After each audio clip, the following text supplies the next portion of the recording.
Hello everyone, welcome to this session. आप सभी का बहुत बहुत स्वागत है हमारी RBI grade B phase one के लिए ये फाउंडेशन सीरीज। और इस फाउंडेशन सीरीज में हम अभी पढ़ रहे हैं क्वांट। तो क्वांट का ये आज लेक्चर नंबर 8 होगा, जिसमें हम डिस्कस करेंगे टॉपिक रेशियो एंड प्रोपोर्शन। ठीक है। तो रेशियो एंड प्रोपोर्शन से बहुत ज़्यादा क्वेश्चन एग्जाम में नहीं आते हैं। इसका मोस्टली यूज जो है वो डाटा इंटरप्रिटेशन टाइप के क्वेश्चंस में होता है या अदर टॉपिक्स में होता है। तो वो भी मैं बताऊंगा इसका यूज कहाँ पे कितना होता है, और लिमिटेड ही पढ़ेंगे हम जितनी रिक्वायरमेंट है, क्योंकि ये सीरीज आपकी हेल्प करने जा रही है ताकि आप RBI grade B phase one में क्वांट सेक्शन की कट ऑफ क्लियर कर लें। तो टू द पॉइंट पढ़ना है, ना कम ना ज्यादा। शुरू करते हैं आज के इस लेक्चर को। देखो, रेशियो एंड प्रोपोर्शन से डायरेक्ट क्वेश्चन भी पूछे जा सकते हैं, और इसका यूज जो है वो पार्टनरशिप टॉपिक में होगा, एजेस में होगा, टाइम एंड वर्क में होगा, टाइम एंड डिस्टेंस में होगा, और इसके अलावा डाटा इंटरप्रिटेशन पे होगा। तो आज की इस क्लास में मैं आपको एक बेसिक सा आइडिया दूंगा कि कैसे टाइप के क्वेश्चन यहाँ से पूछे जा सकते हैं। अगर मैं देखो अदर बैंकिंग एग्जाम्स या एसएससी या उनके हिसाब से रेशियो को पढ़ूं, तो मुझे लगता है कि रेशियो चाहे 10 घंटे पढ़ लो तब भी कम पड़ेगा आपको। ठीक है। लेकिन हमारे एग्जाम के अंदर डायरेक्टली क्वेश्चन कम पूछे गए हैं, फिर भी हम बहुत सारे एग्जाम्पल्स लेके हम उनको करेंगे। और ये टॉपिक तो हम आगे आने वाली वीडियो में कवर करेंगे ही, साथ में कुछ एक क्वेश्चन में डीआई के भी आज की इस वीडियो में लूंगा। ठीक है। चलिए, तो हमें क्या क्या चीजें हैं जो कवर करनी चाहिए रेशियो एंड प्रोपोर्शन में। देखो, सबसे पहले तो रेशियो और प्रोपोर्शन का मीनिंग, डिफरेंस, ये चीजें आपको पता हो। फिर फॉर्मेशन ऑफ रेशियो, और फिर इस पे एक आध क्वेश्चन डीआई का लेके, ताकि आपको एक आइडिया मिल जाए और फिर आप प्रैक्टिस कर लें। ठीक है। तो ये सारी चीजें हम वन बाय वन देखेंगे। तो सबसे पहले रेशियो एंड प्रोपोर्शन दोनों का मतलब क्या होता है, ये बेसिक बेसिक चीजें यहाँ पे देख लेते हैं। ठीक है। बेसिक बेसिक बातें, क्योंकि जब तक आपको नहीं आएंगी तो शायद आप उतना बेहतर तरीके से नहीं कर पाओगे। ठीक है। तो रेशियो का मतलब क्या होता है, हमेशा रेशियो का मतलब होता है कंपैरिजन। ठीक है। क्या होता है? कंपैरिजन। अब ये कंपैरिजन किस में होगा? किसी में भी हो सकता है। दो सेम क्वालिटी, कोई भी दो सेम क्वालिटी अगर आप उठा लोगे, ठीक है, तो उनके बीच में कुछ भी कंपैरिजन आप बना लो। ठीक है। जैसे मैं बोलूं कि ए रेशियो बी, तो दैट मीन्स ये ए और बी सेम क्वालिटी को रिप्रेजेंट करनी चाहिए। ठीक है। और ये आपका रेशियो का साइन होता है ना। और प्रोपोर्शन का मतलब होता है इक्वेलिटी, और वो इक्वेलिटी किस में? वो रेशियो में ही इक्वेलिटी। ठीक है। जैसे ए रेशियो बी, और ये साइन प्रोपोर्शन का होता है, और सी रेशियो डी। ठीक है भाई। तो मतलब ये वाला जो साइन है ये प्रोपोर्शन का साइन है, ये आपको इक्वेलिटी दिखा रहा है, A by B is equal to C by D के अंदर। तो बहुत ज्यादा चीजें यहां से नहीं आ रही है प्रोपोर्शन वगैरह से। बट रेशियो का क्या यूज है यार, हमें एग्जाम ओरिएंटेड पढ़ना है। हमारा टारगेट है कि हमें कट ऑफ बहुत आराम से निकालनी है, बस। ठीक है। तो रेशियो वाले बेसिक पार्ट पे ही ध्यान देंगे, प्रोपोर्शन से कभी सवाल आया भी नहीं है। ठीक है। तो रेशियो में आपको कौन कौन सी बेसिक बातें हैं, पहली जो ध्यान रखनी है, पहली चीज तो ध्यान रखिए, रेशियो क्या होता है? Ratio is the lowest fraction. ठीक है। क्या करता है रेशियो? क्या होता है? लोवेस्ट फ्रैक्शन होता है। जैसे मैंने लिख दिया कि 2/3, तो ये लोवेस्ट फ्रैक्शन है। लोवेस्ट फ्रैक्शन का मतलब होता है वो आगे जाके सिंपलीफाई ना हो किसी से भी। तो ये किसी से सिंपलीफाई नहीं हो रहा, तो ये हो गया। मतलब रेशियो बनाते कैसे हैं? रेशियो कैसे बनाते हैं? कंपैरिजन करके। जैसे नॉर्मली बोल दिया गया कि ए की एज जो है वो 10 ईयर है, ठीक है, और जो बी की एज है वो 30 ईयर है, तो दोनों की एज में रेशियो क्या होगा? तो कंपैरिजन है, लेकिन ये क्वालिटी जो है दोनों की वो सेम होनी चाहिए। अगर एज ले रहे हो तो दोनों की एज लो, कुछ और वैल्यू लोगे तो दोनों की वही लो। तो अब ए और बी की एजेज में रेशियो अगर मैं यहां से बनाऊं, तो ये 10 और ये 30। अब आप इसको कैसे मर्जी सिंप्लीफाई कर लो। आप इसे 2 से सिंप्लीफाई करोगे तो 5:15 आ गया। आप इसे आगे 5 से कर दोगे तो 1:। जब ये लोवेस्ट फॉर्म में चला जाएगा तो आप उसे इस तरीके से रेशियो में दिखा सकते हो। ठीक है। बट रेशियो क्या होता है? रेशियो कभी भी ओरिजिनल वैल्यू नहीं होता। ठीक है। Ratio is not the original value. हो भी सकता है, ऐसा नहीं है कि नहीं होगा। Ratio is not the original value, to represent but to represent its initial value. ठीक है। जरूरी नहीं है कि वही हो। अगर मैं बोलूं कि ए और बी की एजेज 1:3 में है, तो ये जरूरी नहीं है कि, ठीक है, यहां पे लिख लो मे बी। ठीक है। जरूरी नहीं है कि ए की एज इतनी होगी, बी की एज इतनी होगी, बट ये इनकी वैल्यू को रिप्रेजेंट कर रहा है एक कंपैरिजन में। बात समझ रहे हो ना? कि जरूरी नहीं है ओरिजिनली हो, लेकिन वो उसको हमेशा रिप्रेजेंट करता है कि अगर ये 1 होगा तो ये 3 होगा, अगर ये 10 है तो ये इसी के कंपैरिजन में फिर 30 होगा, अगर ये 20 है तो ये 60 होगा। ये बात हमेशा ध्यान रखो। ठीक है, तो ये छोटी छोटी बातें हैं जो आपको पता होनी चाहिए।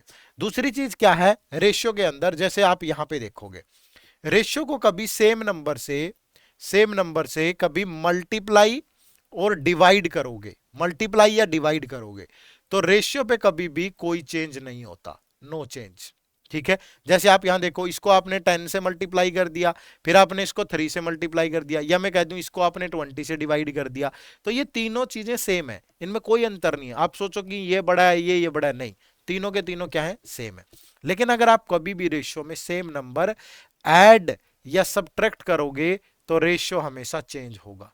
ठीक है, जैसे मैंने कहा कि ए और बी की जो एजीज हैं वो 4:5 में है, और दोनों में से 1 1 सब्ट्रैक्ट कर दो, तो देखो रेशियो चेंज हो गया, ये डिफरेंट वैल्यू है, ये डिफरेंट है, ये दोनों तो सेम नहीं आए।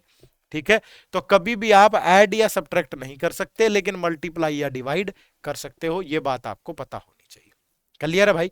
चलो, उसके बाद जो दूसरी चीज है, फॉर्मेशन ऑफ रेशियो, इतना बहुत मुश्किल काम नहीं है ये। ठीक है, मुझे लगता है कि आपको आता होगा, अगर नहीं आता है तो थोड़ा सा खुद से भी सीख लो। ठीक है, फॉर्मेशन में कोई बहुत बड़ी ऐसी नहीं है कि, और ना इससे डायरेक्ट क्वेश्चन भी नहीं आ रहा है पेपर के अंदर। ठीक है, कैसे होता है, जैसे छोटी छोटी बातें मैं आपको बताऊं कि A/B दे रखा है कि 1/2:2/3 है। ठीक है, और B/C दे रखा है 1/3:4/5। तो बताओ कि A/B/C क्या बनेगा? ठीक है, इतना आसान सवाल तुमसे पूछेगा भी नहीं हो, लेकिन अगर कभी पूछ भी लेना, छोटी मोटी बात है, सीख लो। जैसे यहां पे क्या है, 1/2:2, तो पहले ना फ्रैक्शन खत्म कर दो, इनके आपस में मल्टीप्लाई कर दो, क्रॉस मल्टीप्लाई, 1 × 3 3, 2 × 2 4, तो यहाँ पे A/B क्या हो गया, 3/4।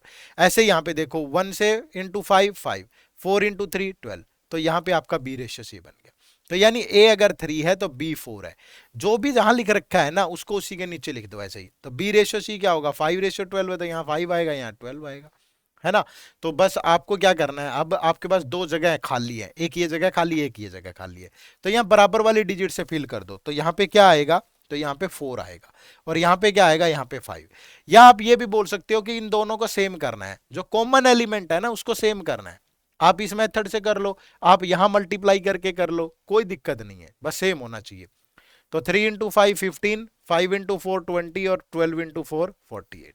तो ये हो गया भाई, तो ABC को आप ऐसे लिख सकते हो। तो बहुत ज्यादा दिक्कत नहीं है, ये छोटे छोटे पॉइंट हैं, ऑलरेडी आपको आने चाहिए, नहीं आते हैं तो करो थोड़ा इनको। ठीक है, मैंने इतना बेसिक सा बता दिया है, तो मुझे लगता है कि पर्याप्त है ये। ठीक है, कभी भी जैसे ये है A/B/C, इस तरीके से फ्रैक्शन में दे दिया भाई, अब मुझे क्या करना है, यहां से फ्रैक्शंस को खत्म करना है, तो आप सेम नंबर से मल्टीप्लाई कर दो सबको। वो सेम नंबर क्या होगा, वो सेम नंबर होगा एलसीएम ऑफ डिनोमिनेटर। ठीक है, डिनोमिनेटर, अगर एलसीएम ऑफ डिनोमिनेटर लूं तो 3 4 और 5 का एलसीएम क्या होगा, 60। ठीक है, तो 60 से मल्टीप्लाई कर दो सबको। और मल्टीप्लाई क्यों किया, क्योंकि मैंने अभी आपको बताया रेशियो को सेम नंबर से मल्टीप्लाई करें तो रेशियो चेंज नहीं होता। तो ये आ गया 20, ये आ गया 15, और ये आ गया 12, हो गया खत्म। तो मतलब ये बहुत बेसिक बातें हैं, ये ध्यान रखनी है, बट मैं इन पे बहुत ज्यादा जोर इसलिए नहीं दे रहा हूं क्योंकि ऐसी बात डायरेक्ट नहीं पूछेगा पेपर में। ठीक है, वो पेपर में जाएगा अच्छे क्वेश्चंस के थ्रू, और वो अच्छे क्वेश्चंस कैसे सोल्व होंगे वो मैं अभी आपको दिखाने जा रहा हूं, और बहुत ज्यादा सवाल भी नहीं है यहाँ से पेपर में। ठीक है, तो थोड़ा सा भाई लिमिटेड और अच्छा पढ़ना है। क्लियर है? चलो देखो, अब कुछ चीजें हैं इस पे बेसिक, कुछ क्वेश्चन से शुरू कर रहे हैं हम लोग। ठीक है, तो इन क्वेश्चंस के थ्रू आपको बहुत अच्छे से समझ में आ जाएगा। ये क्लास आप पूरी देखोगे ना तो रेशियो का जो इंपॉर्टेंट पार्ट है जहां से सवाल आते हैं वही मैंने उसी पे बेस्ट क्वेश्चन लिए। ठीक है, देखो जैसे क्वांटिटी, ये क्वेश्चन 1 है, यहाँ पे दो क्वांटिटी गिवन है, दोनों को सोल्व करना है और फिर उसे आपको आंसर निकालना है। ठीक है, क्या है quantity 1, 3 numbers are in the ratio 4:6:9, 3 number है। ठीक है, मान लीजिए वो 3 नंबर ABC है, ये ABC है, और तीनों नंबर किस रेशियो में है, 4 6 और 9 में। ठीक है, अब क्या कह रहा है, the sum of the first and third number is greater than the second number by 49। ये जो पहला नंबर और दूसरा नंबर है इन दोनों का सम कितना होगा, 13। ये दूसरे नंबर से, यानी दूसरा नंबर इसमें से माइनस कर दो, 49 ग्रेटर है, तो दोनों नंबर्स के सम में से सेकंड नंबर माइनस कर दो, तो यानी 7 की वैल्यू कितनी आ गई, 49, तो 1 की वैल्यू कितनी आई, 7। अब इन सबको 7 से मल्टीप्लाई कर दो, तो पहला नंबर आ गया 48, सेकंड नंबर आ गया 42, और ये आ गया 63। अब आप कहोगे सर मल्टीप्लाई क्यों किया? क्योंकि ये वो क्या है, कॉमन डिजिट है, कॉमन मल्टीपल वैल्यू। ये वन जो आएगा ना, 1 यूनिट, ये हमेशा क्या आएगी, कॉमन मल्टीपल वैल्यू। ठीक है, क्या आएगी, कॉमन मल्टीपल वैल्यू। क्योंकि ये तो अभी रेशियो में था, अब ये कॉमन मल्टीपल आने के बाद जैसे उसको मल्टीप्लाई करोगे तो वो क्या, किस में चेंज हो जाएगा, वो चेंज हो जाएगा अपनी फाइनल ओरिजिनल वैल्यू में। ठीक है, तो ये ओरिजिनल नंबर आ गया हमारे पास, ये है नंबर। तो वो कह रहा है कि find the sum of 3 number. तो पहला नंबर 28, दूसरा 42 और तीसरा 63। तो ये बन गया 70 और ये कितना हो गया 133। तो क्वांटिटी 1 से क्या आया 133। अब क्वांटिटी 2 देखो क्या कह रहा है, ratio of 3 number is 2:3:4। 3 number हैं जो कि किस रेशियो में है, 2:3:4। तो ये 2, ये 3 और ये 4। तो difference between the first 2 number is 15। अब इन दोनों नंबर में डिफरेंस कितना है 1, तो 1 की वैल्यू क्या आएगी 15। तो find the sum of 3 number. अब तीनों नंबर का सम क्या है, 2 + 3 + 4 9। तो 9 × 15, तो तीनों नंबर 135 हो गए भाई। ठीक है, तो या यहां से अगर इंडिविजुअल नंबर भी बताने हैं, 2 × 15 30, 3 × 15 45, 4 × 15 60, हो गया खत्म। सम करोगे तब भी यही आएगा। तो क्वांटिटी 1 से हमें 133 मिला और क्वांटिटी 2 से 135।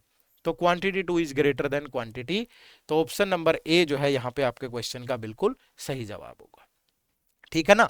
तो मैंने मतलब बेसिक से एग्जाम्पल ले लिए कि क्वेश्चन की फॉर्म में, कि जो चीजें बेसिक होती हैं वो क्वेश्चन की फॉर्म में ले ली मैंने। ठीक है, कि कैसे पूछी जा सकती है। ठीक है, तो इसलिए मैं इस पे बहुत ज्यादा एनर्जी मैंने स्टार्टिंग कंसेप्चुअल उस पे नहीं लगाई, क्योंकि आप समझते हैं मैं बिना कंसेप्ट के पढ़ाता नहीं हूँ बहुत अच्छे तरीके से कंसेप्ट और ये।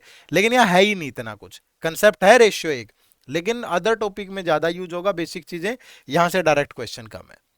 अब देखो दूसरा क्वेश्चन, मिक्सचर से बहुत सवाल आते हैं पेपर में। ठीक है, क्या है देखो, quantity 1, in a 40 litre mixture of milk and water, water is 10% only.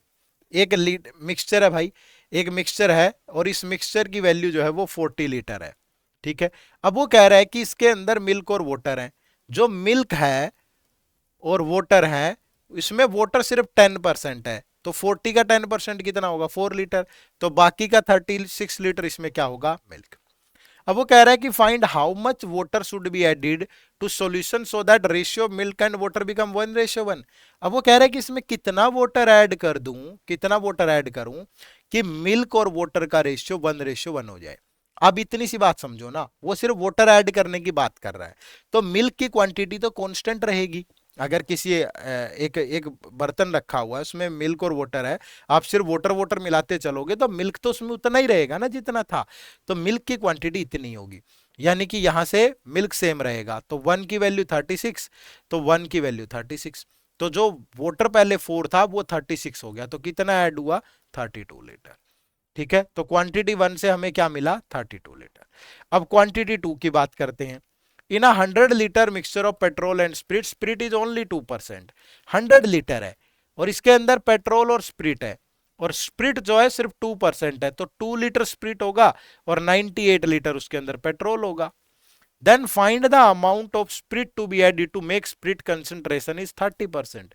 वो कह रहा है कि कितना स्प्रिट ऐड करूं कि जो स्प्रिट है वो उसके अंदर 30% हो जाए। तो पेट्रोल जो है वो 70% होगा फिर। ठीक है, लेकिन आप ये तो समझो ना, ये रेशियो बन गया 7:3। अब पेट्रोल थोड़ा चेंज हो रहा है, पेट्रोल तो जितना था उतना ही है। तो पहले पेट्रोल 98 था, आज भी 98 है। तो 7 से गया 98, तो 1 की वैल्यू आ गई 14, 3 की वैल्यू 3 × 14 यानी कि 42 लीटर। ठीक है, तो जो पहले 2 लीटर था 42 हो गया, तो कितना ऐड हुआ 40 लीटर ऐड हो गया। क्लियर है जी। तो क्वांटिटी 2 से मिला 40, क्वांटिटी 1 से 32, तो 32 इज लेस देन 40। तो अगेन फिर से जो क्वांटिटी 1 है वो लेस देन क्वांटिटी 2 है, बट ये इस बार गिवन है ऑप्शन नंबर बी के अंदर। ठीक है, तो ऑप्शन नंबर बी आपके क्वेश्चन का बिल्कुल आसान सा जवाब होगा। और इस टाइप का क्वेश्चन आता है पेपर में, जब भी आए इस टाइप के सवाल आए हैं। ठीक है, तो ध्यान रखना इसे। देखो भाई नेक्स्ट। ठीक है, अब थोड़ा सा हम चेंज करते चलेंगे सवालों के अंदर, अलग अलग टाइप के क्वेश्चन आते रहेंगे। देखो क्या है next question. A milkman has 45 litre mixture of milk and water in the ratio 5:4। ठीक है, एक मिल्कमैन है जिसके पास 45 लीटर का मिक्सचर है और इसमें मिल्क और वाटर जो है वो 5:4 में है। तो टोटल क्वांटिटी कितनी है 45, और यहाँ पे टोटल क्वांटिटी 5 + 4 कितनी है 9, तो 9 की वैल्यू 45, तो 1 की वैल्यू कितनी होगी 5, तो 5 से मल्टीप्लाई करोगे ये 20 लीटर और ये 25 लीटर। अब वो कह रहा है कि 10 litre of water is added, अगर 10 लीटर वाटर और ऐड कर दें तो वाटर हो जाएगा 30 लीटर। तो बताओ then what is percentage of water in the final. तो वाटर अब कितना हो गया 30, लेकिन टोटल मिक्सचर कितना हुआ 25 और 30 55 इंटू 100। तो ये 5 से गया 11 और ये 5 से गया 20, तो ये आ गया भाई 600/11%। सोल्व करने की जरूरत नहीं है, क्या पता आगे जरूरत पड़े ना पड़े। चलो देखो नेक्स्ट क्वांटिटी 2 देखो अब क्या है। A vessel contain 40 litre mixture of milk water and acid in the ratio this. 40 litre है लेकिन उसके अंदर क्या है वाटर और एसिड, जो कि 3:2 में है। तो 3 + 2 5, 5 की वैल्यू 40, तो 1 की वैल्यू 8 होगी, तो दोनों को 8 से मल्टीप्लाई कर दो। तो वाटर उसके अंदर 24 है, एसिड 16 है। अब वो कह रहा है कि 20 litre of mixture is taken out. अगर 20 लीटर टेकन आउट होगा तो जो वाटर और एसिड है वो उसी रेशियो में निकलेंगे जिस रेशियो में वो ऑलरेडी है। तो 20 लीटर को अगर 3:2 में डिवाइड करूं तो 3 + 2 5 की वैल्यू 20, तो 1 की वैल्यू 4, तो 3 की वैल्यू 12, 2 की वैल्यू 8, तो इसमें से 12 लीटर वाटर निकल गया और 8 लीटर एसिड निकल गया। तो अब उसके अंदर सिर्फ 12 लीटर वाटर बचता है और 8 लीटर एसिड बचेगा भाई, है ना। अब वो कह रहा है एंड रिप्लेस्ड बाय वाटर, और वो सेम चीज वाटर डाल दी, तो 20 लीटर निकल गया लेकिन वाटर ऐड हो गया। तो अब फाइनली वाटर उसके अंदर 32 है और एसिड 8 है। तो वो कह रहा है कि percentage of acid in the final mixture, तो एसिड कितना है 8 बाय टोटल 40 इंटू 100, तो 8 से गया 5, 5 से गया 20, तो ये 20% है और ये आपका 55 5/11 इतना परसेंट है। तो कौन ग्रेटर है, quantity 1 is greater then quantity 2। तो यानी कि यहां पे अगेन ऑप्शन ए आपका राइट आंसर होगा। ठीक है, तो मिक्सचर वाले कंसेप्ट से ही इसमें रेशियो में सवाल आते हैं, वो उसी पे मैं ज्यादा यहां पे मैंने सवाल ले लिए। ठीक है, चलो देखो एक और बहुत शानदार सा क्वेश्चन दिया है। क्या है भाई, बड़े आराम से पढ़ो और आंसर करो इसे। ठीक है, वीडियो पॉज करके आंसर करो। ठीक है, देखो क्या है, in a mixture of milk and water the quantity of water is 40% less than the quantity of milk.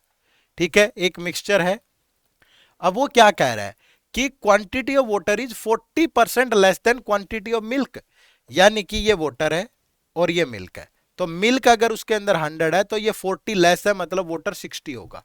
ठीक है, अगर दोनों में रेशियो बनाऊं, चलो जरूरत पड़ी आगे बना लेंगे, अदरवाइज देखते हैं, बनाना है बना लो। 20 से गया 3:5। अब वो कह रहा है कि when 5 litre of pure milk were added then the quantity of milk become 80% of then the quantity of water.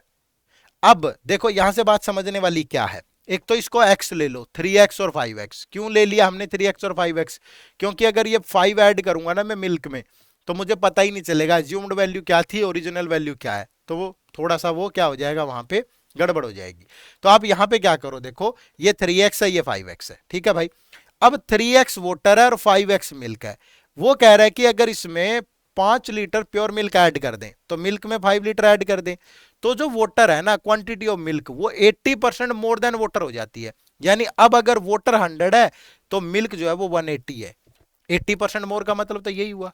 अब आप यहां से इसको 20 से गया 5, 20 से गया 9, क्रॉस मल्टीप्लाई कर लो, 9 3 जा 27x, 5 5 जा 25x प्लस 25, तो ये इधर आके माइनस होगा, 2x की वैल्यू 25, तो x की वैल्यू आ गई 12.5।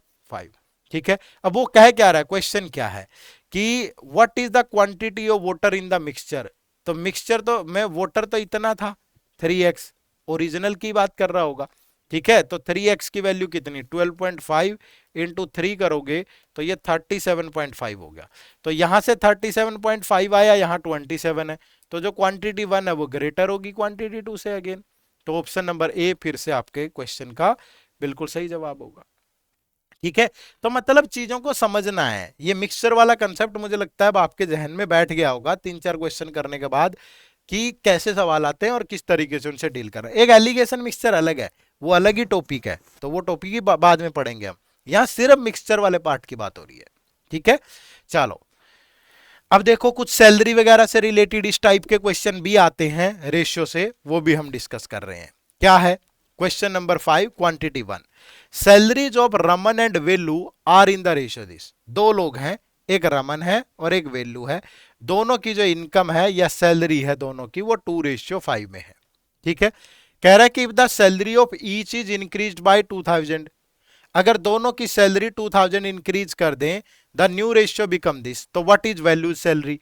मैं आपको ये कह रहा हूं हमेशा जब भी ऐसा सवाल आए ना, इसको इसके साथ एक्स ले लो, कोई कॉमन मल्टीपल वैल्यू, क्योंकि एज्यूम्ड वैल्यू और ओरिजिनल वैल्यू में फर्क आ जाएगा। ठीक है, ट्रिक भी लगा सकते हो, बट मुझे लगता है कि यार थोड़ा घुमा फिरा के सवाल दे दिया ना, पेपर में तुम्हारी सारी ट्रिक फेल हो जानी है वहां। ठीक है, तो इसलिए कंसेप्ट पे ज्यादा फोकस करो। अब अगर दोनों की सैलरी, ये भी 2000 बढ़ा दें और इसकी भी 2000 बढ़ा दें, तो वही रेशियो कितना हो जाता है 4/9। तो क्रॉस मल्टीप्लाई कर दो, तो ये 18x plus 18,000 that is equal to 20x plus 8,000। ठीक है, तो ये उधर जाके माइनस होगा 2x, ये उधर जाके माइनस होगा 10,000। तो x की वैल्यू कितनी आ गई 5,000।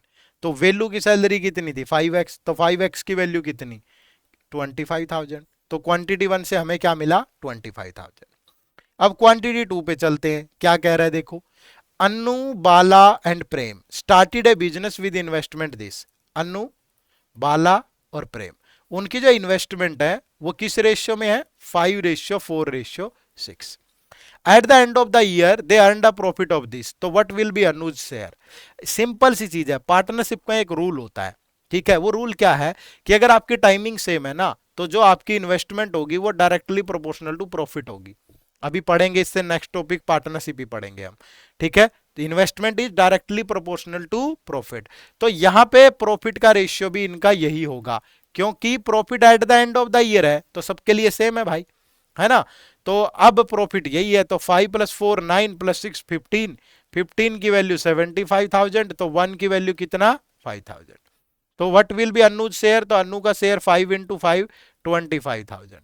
तो दोनों क्वांटिटी इस बार क्या आ गई सेम आ गई भाई, तो आंसर क्या होगा ऑप्शन नंबर 5 होगा। क्लियर है, यहां से भी 25,000 आया और यहां से भी, तो क्या है सेम है, तो मतलब answer is option number 5। Clear है सबको, चलो नेक्स्ट देखो, इस टाइप के क्वेश्चन बड़े पूछे जाने लगे हैं आरबीआई ग्रेड बी के अंदर अब, है ना, कि बीच में क्या कर रहा है वो आपको fill in the blanks type चीजें दे रहा है। ठीक है, तो इनको बड़ी सूझबूझ से आंसर करना है। देखो क्या है और आंसर करते हैं। क्या है question number 6, ratio of the number of boys and girls in the class A is this. एक क्लास ए है जिसमें बॉयज और गर्ल्स का जो रेशियो है वो 4:5 है। ठीक है भाई, the difference between the boys and girls in the class A is dash.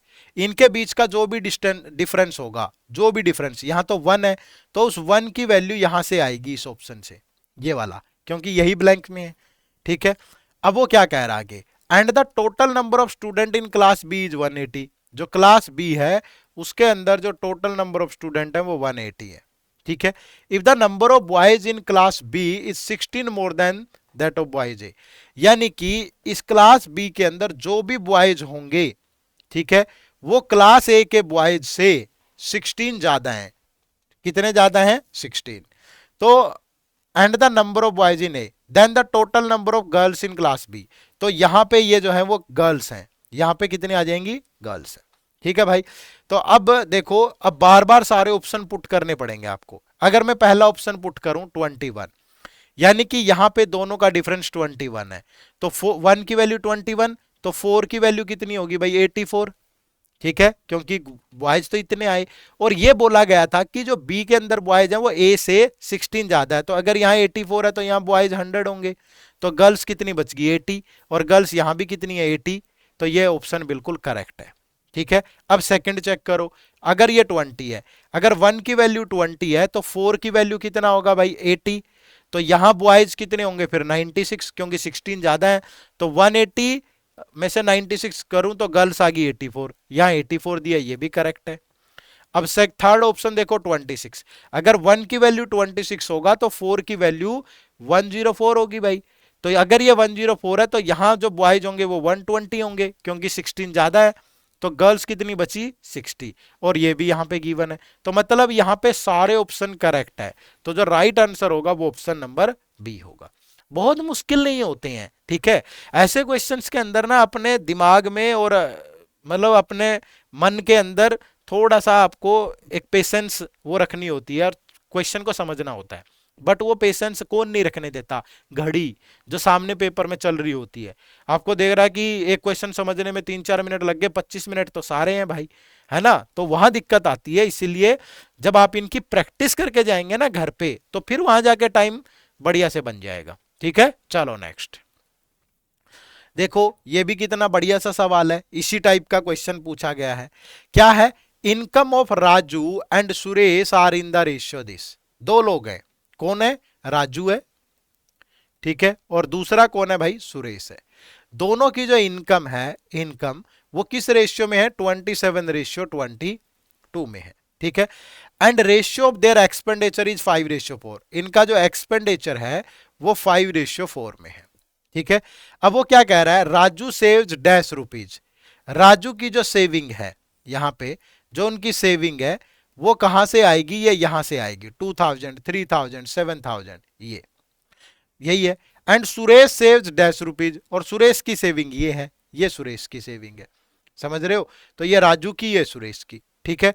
तो अब आगे जो क्वेश्चन में कह रहा है, वो कह रहा है कि Mahesh spend 50% of his income for rent, food and medicine. Amount spend for medicine is this, which is 2/9 of the remaining income.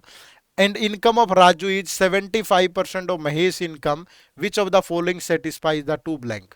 ठीक है, भूल जाओ इस सवाल को यहां से आगे, पहले सिर्फ इतने पार्ट को सोल्व करो। मैं यहां से राजू और सुरेश की इनकम निकालता हूं। मुझे पता है कि अगर मैं बाय ऑप्शन जाता हूं, लेकिन प्रॉब्लम यही आएगी, हर बार आपको बाय ऑप्शन जाना पड़ेगा, हर बार, क्योंकि यहां पे अलग अलग है, ये 2000, 2000, 3000, 20, 7000, 6000, तो हर बार अलग अलग इनकम आएगी और उसके बाद फिर सोल्व करना मुश्किल हो जाएगा, ठीक है। तो फिर क्या करें? करना तो पड़ेगा ही भाई, करना तो पड़ेगा ही। तो कैसे करें? देखो, अब यहां पे महेश की जो इनकम है वो राजू की इनकम का 75% है। तो ये राजू है और ये महेश है, यहां ये राजू है और ये महेश है, और महेश की इनकम राजू की अगर 100 है तो इसकी 75 है, तो ये 4:3 में होगी, ठीक है। अब और इसमें क्या क्या चीजें कह रहा है कि Mahesh spend 50% of his income for rent, food and medicine, ठीक है भाई, और amount is spend for medicine is 4000, which is 2/9 of the remaining income, 2/9 of the remaining income. तो 50% जब उसने खर्च कर दिया, महेश की जो भी इनकम है, चलो जो जो भी इनकम है वट एवर, हमें नहीं पता, ठीक है, लेकिन 50 बच गया होगा, 100 में से 50% खर्च किया तो 50% बचा ना। तो उस 50% का 2/9 किसके बराबर है? 4000 के बराबर है। तो यहां से अगर मैं 50% की वैल्यू निकाल लूं तो 4000 इंटू 9/2, तो 2 से गया 2000। तो मतलब मैं बोल सकता हूं कि महेश की इनकम का 50% 28,000 है। तो महेश की पूरी इनकम कितनी है? 36,000, ठीक है। महेश की इनकम कितनी है? 36,000। अब गड़बड़ सही सोल्व हो जाएगी। अब यहां से आप ये देख सकते हो कि अगर महेश की इनकम 36,000 है तो 3 की वैल्यू 36, तो 4 की वैल्यू 48,000, है ना। 3 की वैल्यू 36 तो 4 की 48, क्योंकि 12,000 से जाएगा। अब राजू की इनकम 48,000, जिस भी ऑप्शन से आई वही करेक्ट है, ठीक है। अब वो कैसे आएगी भाई? अब 48,000 राजू की इनकम, जिस भी ऑप्शन से आई वही आपका करेक्ट हो जाना है, ठीक है। ये तो सही किया ना। Mahesh spend 50% of his income for rent, food and medicine. Amount spend for medicine is 4000, which is 2/9 of the remaining income. Remaining income 2/9, 50%, तो 9/2, 2 से गया 2000, 36,000। और income of Raju is 75% of Mahesh. अच्छा, ये उल्टा लिख दिया हमने, जो राजू की इनकम है। अब देखो, आपको लग रहा होगा सर आपको कैसे पता चल गया गलती है क्वेश्चन के अंदर? गलती मुझे इसलिए पता चल गई क्योंकि यहां ना 27 है राजू की इनकम, और मैंने जब अब सोल्व किया था ना तो ये 36,000 और 48,000 आया था। तो ये जो इनकम है ये तो 27 का मल्टीपल ही नहीं है कहीं, है ना। तो मेरा माथा थोड़ा सा ठनका, मेगा कहीं क्वेश्चन गड़बड़ तो नहीं कर दिया, इसलिए चेक कर लेते हैं। तो महेश की इनकम 36,000 आई, बट जो इनकम ऑफ राजू है वो महेश की इनकम का 75% है। तो मतलब इसका 75% है, तो ये 100 है और ये 75 है, तो ये 4 और ये 3, तो 4 की वैल्यू ये, तो 3 की वैल्यू 27,000 आएगी। ठीक है, 3 की वैल्यू कितनी आ गई 27,000। बात समझ में आई भाई। तो अब यहां से देखो राजू की इनकम 27,000 है, तो राजू की इनकम 27 है, तो 27 की वैल्यू 27, तो ये राजू है ये सुरेश है। अगर इसकी इनकम 27,000 है तो इसकी 22,000 आएगी, क्योंकि 27 की वैल्यू 27। अब अगर बाय ऑप्शन जाऊं तो दोनों में से 2,000 माइनस कर दूं, ठीक है, तो इसकी इनकम बची कितनी 25,000, सॉरी सेविंग, सॉरी एक्सपेंडिचर, और इसका बचा 20,000। तो ये एक्सपेंडिचर 5:4 में है, तो ये तो बिल्कुल करेक्ट है पहला वाला ऑप्शन। अब दूसरा देखो, अगर 27,000 में से 3,000 माइनस कर दूं और 22,000 में से 2,800 माइनस कर दूं, तो ऊपर बचा 24,000 और नीचे बचेगा 19,200। ये 20 से 20, 24 से गया 10, 24 से गया 8, तो ये 4 5, ये भी बिल्कुल करेक्ट है भाई, ये दोनों ऑप्शन करेक्ट है। अब थर्ड देखो कि अगर 27,000 में से 7,000 माइनस कर दे और 22,000 में से 6,000 माइनस कर दे, तो ये आएगा 21,000 और ये आएगा 16,000। तो 30 से 30, ये वाला नहीं बन, सॉरी ऊपर 20 आएगा, तो ये भी बन गया भाई 5 और 4, तो ये भी करेक्ट है। तो यहां भी सारे करेक्ट है, तो राइट आंसर जो होगा वो ऑप्शन नंबर ई होगा। ठीक है, तो थोड़ा सा मतलब इन सवालों में कंसंट्रेशन की जरूरत होती है। ठीक है, मतलब अगर आपका ध्यान टिकना शुरू हो गया, आपने अपने मन को बांध लिया, तो क्वेश्चन सोल्व हो जाएगा, वरना नहीं सोल्व होगा। ठीक है भाई, क्योंकि बार बार ऑप्शन ट्राई करना, लेंथी क्वेश्चन है तो मुश्किल होता है। ठीक है, चलो अब थोड़ा सा रेशियो पे बेस्ड डीआई का भी आइडिया ले लेते हैं कि डीआई कैसा पूछा जाता है। ठीक है, जैसे यहां पे देखो, ये तो थोड़ा सा आसान है, इससे वाला थोड़ा लेवल बढ़ा देंगे। Based on the following table answer the given question, book sold through online mode and offline mode in A city. ये क्या है, ये डिफरेंट डिफरेंट ईयर है, और ये क्या है, नंबर ऑफ बुक सोल्ड है इन 1000, online plus offline. Online plus offline कितनी बुक सोल्ड हुई यहां दी गई है, और ये है percentage of book sold through online mode, कि इतनी बुक परसेंटेज ऑफ ऑनलाइन है, तो बाकी ऑफलाइन होगी भाई, है ना। तो जैसे अगर टोटल यहाँ 690,000 690,000 है, तो इसमें से 40% ऑनलाइन है और ऑफलाइन कितनी होगी 60%, है ना। और फिर वो कह रहा है कि respective ratio of number of non fiction book sold to number of fiction book sold. ठीक है, कि सोल्ड जितनी भी हैं उनमें से फिक्शन और नॉन फिक्शन का रेशियो यहां दिया गया है, ratio of number of non fiction and number of fiction. ठीक है, नॉन फिक्शन टू फिक्शन का रेशियो है, वो इसमें से है कि नॉन फिक्शन और फिक्शन ये इतनी सोल्ड हुई है, ऑनलाइन ऑफलाइन प्लस बोला है उसने दोनों।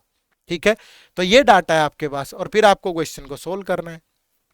देखो क्वेश्चन नंबर 8 क्या कह रहा है, what is the respective ratio of the total number of books sold through online mode in the year 2010 and 2011 together and the total number of books sold through offline mode in the same year. ठीक है, 2010 में, अब देखो 2010 में जो 690,000 है, इसका 40% है ऑनलाइन, प्लस 2011 में 720 का 57.5%। ठीक है, परसेंट है तो डिवाइड बाय 100 करना जरूर ध्यान रखें। ये रेशियो बताना है किसके साथ, अब यहां 690 का 60% हुई होगी ऑफलाइन, ये ऑफलाइन 60 है, तो यहां 42.5% ऑफलाइन होगी भाई, तो 720 का आपको लेना है 42.5%। ठीक है, अब इसे सोल्व करो, तो ये 20 से 20 कैंसिल हो गया भाई, इधर इसके नाम का एक जीरो और आएगा, तो ये डेसिमल हटा दो। ठीक है, फिर ये 5 से गया 20, तो 5 से गया 115। ठीक है, फिर 5 से गया 23, और फिर 5 से गया 4, 4 से गया 18, तो इधर बच गया 4 9 जा 63, 4 6 24 और 3 27, और ये 18 3 जा 54, 36 और 5 41, तो ये 4 और 2 690 आ गया ये तो इधर से। ठीक है, तो इधर से कितना बनेगा भाई देखो, तो ये 0 से 0 कैंसिल होगी, तो 6 से 9 जा कितना हो गया भाई, 6 9 जा 54, 36 और 5 41, 44414 प्लस ये हो जाएगा डेसिमल के नाम का 0 कैंसिल, 5 से गया 85, 5 से गया 20, 5 से गया 17, 5 से गया 4 से गया 18, 18 7 जा 156 12, तो 306, तो ये बन गया 720, तो 0 से 0, तो ये 3 से गया 23 और ये 3 से गया 24, तो 23 ratio 24, option number 3 is the right answer. Clear है। तो थोड़ी कैलकुलेशन तो होगी। देखो अब रेशियो है, रेशियो पे बेस्ड दिया, ये तो कैलकुलेशन नहीं होगी, यहाँ नहीं होगी तो कहाँ होगी फिर। तो रेशियो तो कैलकुलेशन तो बनेगी, लेकिन अगर आपकी मतलब बहुत हाई फाई ना हो करके नॉर्मल कैलकुलेशन भी है ना, तब भी आप बना पाओगे। लेकिन अगर बहुत नॉर्मल होगी तो टाइम लगेगा, बस ये ध्यान रखना। ठीक है, एक और क्वेश्चन लेते हैं इस पे। क्या है देखो, what is the approximate percentage decrease in the number of books sold through offline mode in the year 2014 from year 2010। तो 2014 में ऑफलाइन मोड पे टोटल 16,000 है, 1600,000। अगर 79% ऑनलाइन है तो 21% ऑफलाइन होगी, तो इसका 21% लेना है। और 2010 के अंदर कितना था, 690, और इसका 60% लेना है। क्यों लेना है, क्योंकि 40% ऑनलाइन है तो ऑफलाइन 60 होगी। तो ये देखो भाई, 16 वन जा 60, 32 प्लस 1 33, और इधर से कितना हुआ भाई, तो what is the approximate percentage decrease, but ये तो इंक्रीज हो रहा है। अच्छा, फ्रॉम द ईयर बोला है 2010, उल्टा उल्टा पढ़ लिया था हमने। तो 6 9 जा 54, और 6 6 जा तो 414, तो ये इससे कितना लेस है। तो ये यहां में माइनस करोगे, 69 73 83, तो 83 इज व्हाट परसेंट ऑफ 414। तो डिवाइड कर लो भाई, 8300 414, तो पहले तो 2 से ही गया, तो 828, तो अप्रोक्सीमेटली 20%, 20 से थोड़ा सा अबव बन रहा है, तो 21% आप बोल सकते हो इसको। ठीक है, बट 21 कहना मुश्किल हो जाएगा, ठीक है, क्योंकि 20 से अबव तो है। 21 16 कम 16, 1 सेकंड भाई, ये भी गलत कर दिया हमने। 16 वन जा 16, 1 16 दूनी 32 और 1 33, 336 है। तो ये 5 और कम होगा तो 78 बनेगा। तो 78 बनेगा। देखो पूरा ही छोटी सी मिस्टेक के कारण पूरा ही क्वेश्चन चेंज हो गया था, क्योंकि दो ऑप्शन आसपास हैं। तो 78 देखना है आपको, 7800 414 का। अब ये 2 से नहीं जाएगा, तो ये 20 से लेस आ गया, तो आंसर 19 बनेगा। ठीक है, क्योंकि दोबारा यहां पे हमने थोड़ी सी गड़बड़ कर दी थी, बट वो 20 से लेस आ गया। तो राइट आंसर ऑप्शन नंबर 2 होगा, ना कि 3 होगा। ठीक है, चलो नेक्स्ट देखो भाई। अब यहां पे ये थोड़ा सा टेढ़ा डीआई है, टेढ़ा तो नहीं है बट कैलकुलेशन ज्यादा होती है ऐसे डीआईज के अंदर। क्या दे रखा है, study the following pie chart and table to answer the question that follow. यहां क्या है, state wise detail of the adult population of country है, कि स्टेट वाइज, ठीक है, कि ये ग्रेजुएट एंड अबव है, ये अंडर 12th स्टैंडर्ड है। कि पूरा सर्कल हमेशा क्या होता है, 100% होता है। डिग्रीज में 360 डिग्री होती है एक सर्कल की वैल्यू, और अगर परसेंटेज दे रखा है तो दैट मीन्स वो 100% है।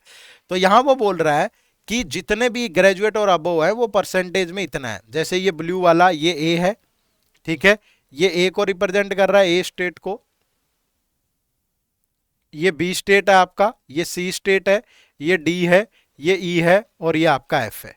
ठीक है, सेम आप यहां पे देखोगे, ये ए है, ये बी है, ये सी है, ये डी है, ये ई है, और ये एफ है। ठीक है, तो इस तरीके से दे रखा है। और फिर यहां बता रखा है total number of graduate and about 24 lakh, यानी ये जो पॉपुलेशन है ये 24 लाख है। और total number of student up to 12th standard 32 है, तो ये जो पॉपुलेशन है ये 32 है। ठीक है, तो मेल और फीमेल का रेशियो ये, अब ये टेबल भी है यहाँ पे कि स्टेट के अंदर मेल और फीमेल का रेशियो क्या है। कि इस 24 के अंदर अगर 16% ए की पॉपुलेशन है, स्टेट ए की, तो उसमें फिर मेल और फीमेल 7:5 में है। ऐसे ही अप टू स्टैंडर्ड 32 लाख में स्टेट ए में 15% है, बट उसमें मेल और फीमेल किस रेशियो में, 7:9 में। अगेन फिर से किसकी जरूरत पड़ेगी, कंसंट्रेशन की जरूरत पड़ेगी, प्रैक्टिस की जरूरत पड़ेगी। ठीक है, इसलिए पेपर टफ आ रहा है। सेक्शनल कट ऑफ 4.5 जाने के पीछे पर्पज क्या, आप ये समझ नहीं रहे हो। ठीक है, जो हमारा मेन मकसद है वो तो जॉब लेना है ना यार, मैथ सीखना थोड़ा है। ठीक है, मैथ मतलब यार सीख लेंगे कभी, फुर्सत में आओगे मेरे पास, में 6 महीने में सिखा दूंगा। 6 महीने से 1 साल लगता है मैथ सीखने में, लेकिन यहाँ पे तो नंबर लाने हैं 5 7, और कट ऑफ क्लियर करके आरबीआई ग्रेड बी की जॉब चाहिए भाई, है ना। तो उस पे काम करो। देखो क्या है, what is the difference between graduate male population and 12th standard male population from A, state A. अब देखो स्टेट ए में यहां पॉपुलेशन है 24 लाख, तो 3 4 5, और इसमें स्टेट ए है 16%, तो ये 16%। और इसके अंदर अब मेल देखो, मेल और फीमेल 7:5 में है, यानी 7 मेल आउट ऑफ 12, 7 + 5 यानी 7/12।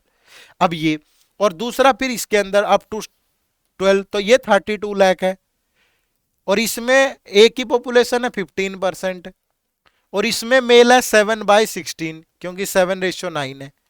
अब इनका डिफरेंस इनको सोल्व कर लो, तो ये 20 से 20 गया, फिर ये 12 से जाएगा तो 2000, तो 16 सत्ते 112 दूनी 224, तो 2,24,000 आ गए भाई। और यहां से करोगे तो 20, फिर ये भी गया 2000, 15 सत्ते 105 दूनी 210, तो ये आ गया 2,10,000। तो दोनों का डिफरेंस कितना, 14,000। तो मतलब मैं फिर से कह रहा हूं, इंफॉर्मेशन यहां भी होगी वहां भी होगी। अब यहां तो एक स्क्रीन पे समझ में आ रहा है आपको। अब पेपर में क्या होता है, आधे हिस्से पे तो वो क्वेश्चन ही चल रहे होते हैं इधर, आधे हिस्से पे क्वेश्चन चल रहे हैं इधर, ये डीआई ऊपर होगा, फिर टेबल नीचे होगी, फिर कभी इधर क्वेश्चन करोगे कभी उधर करोगे, तो वो एकाग्रता ही तो चाहिए ना। आप समझ रहे हो, मैंने पेपर दिया है, मैं समझ सकता हूं इन सब चीजों को। वही परेशानी आती है, बार बार एक बार कर्सर ऊपर लेके जाना, डाटा देखना, फिर नीचे, फिर इधर, फिर साइड में, फिर ये कितनी चीजें याद रहती हैं, तो वो फोकस बनाना मुश्किल होता है। इसलिए प्रैक्टिस जरूरी है, और ऑनलाइन ही करो प्रैक्टिस जितना हो सके, ठीक है। चलो, तो ये एक क्वेश्चन में आप लोगों को होमवर्क दे रहा हूं, ठीक है। बहुत ज्यादा क्वेश्चन मैंने नहीं करवाए हैं, क्योंकि ये पर्पज भी नहीं है मेरा।